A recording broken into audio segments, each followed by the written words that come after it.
Iran Israel યુદ્ધની અસર હવે આંતરરાષ્ટ્રીય સ્તરથી લઈને સ્થાનિક સ્તરે પણ જોવા મળી રહી છે।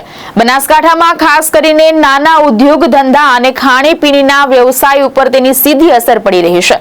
કોમર્શિયલ ગેસના બાટલા મળવામાં મુશ્કેલી ઊભી થતા હોટલ ધંધાવાળાઓ અને લારી ગલ્લાવાળાઓને હવે વિકલ્પ તરીકે કોલસાનો સહારો લેવો પડી રહ્યો છે।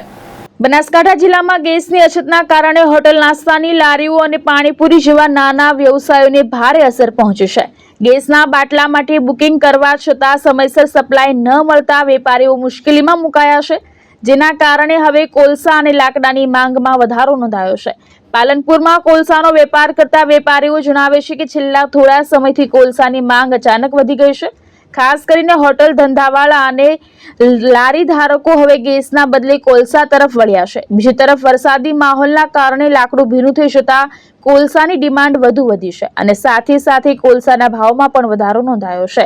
યુદ્ધની પરિસ્થિતિને લઈને કોલસામાં થોડી માંગ વધી છે અને લોકો સિલિન્ડરની અછતના કારણે લોકો કોલસા તરફ થોડા વળ્યા છે અને ભાવની અંદર પણ થોડો ઉછાળો દેખાશે અને જેમ જેમ સિલિન્ડરની અછત વધશે એમ ભાવમાં થોડો ઉછાળો અને કોલસાની લોકો ડિમાન્ડ વધશે।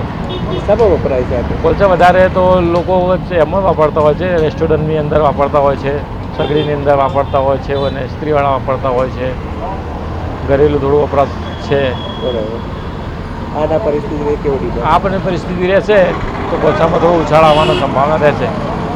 फिलहाल जो परिस्थिति निर्माण हुई है ईरान इराक और इजराइल के बीच में जो युद्ध का माहौल है और उसके मुताबिक जो अभी परिस्थिति जो किल्लतें हुई है, जो गैस की किल्लत हुई है, आने वाले दिनों के अंदर बहुत सारी डीजल पेट्रोल की भी किल्लत होने वाली है। तो कहने का मतलब कि जब सरकार तो कह रही है कि हमारे पास पूरा स्टॉक है, आपके पास स्टॉक है, तो आज मैं बनासकांठा पालनपुर से बात करता हूँ। बनासकांठा के अंदर 36 एजेंसियाँ हैं गैस की, तो इसमें कॉमर्शियल को तो अभी मान लो कि बैंड कर दिया गया है, लेकिन जो अभी जो है जो डोमेस्टिक गैस है, घरेलू जो गैस है, वो गैस को नहीं दिया जा रहा है, नोंद नहीं हो रही। सब कहाँ जाएंगे हम?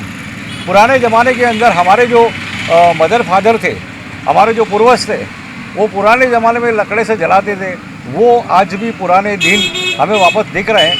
और आपने देख रहे हैं कि मैं वही कोयला लेने के लिए वापस यहाँ आया हूँ।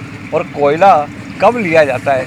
पहले तो क्या था कि कोयले को ले जाते थे तो कुछ अच्छा खाना बनाने का या कुछ नॉनवेज वगैरह सेकने के लिए कुछ करते थे, लेकिन आज वो कोयला रोटी बनाने के लिए और सब्जी बनाने के लिए हम लोग लेने आए। ये किल्लत है। तो सरकार को इस चैनल के माध्यम से मेरी विनती है कि सर ये जो डोमेस्टिक जो है, जो घरेलू गैस है, उसके लिए कुछ भी करे और ताकि आने वाले दिनों के अंदर कोई दिक्कत ना हो। युद्ध का कोई नक्की नहीं है कि कब ख़त्म होगा। तो मेरी चैनल के माध्यम से सरकार से, मुख्यमंत्री से और यहाँ के कलेक्टर से भी विनती है कि सर इस बारे में थोड़ी गंभीरता ले और जो तकलीफ से गुजर रही है आम जनता, उसके लिए कुछ करें। जीतू सोलंकी, दृष्टिकोण न्यूज़, बनासकांठा।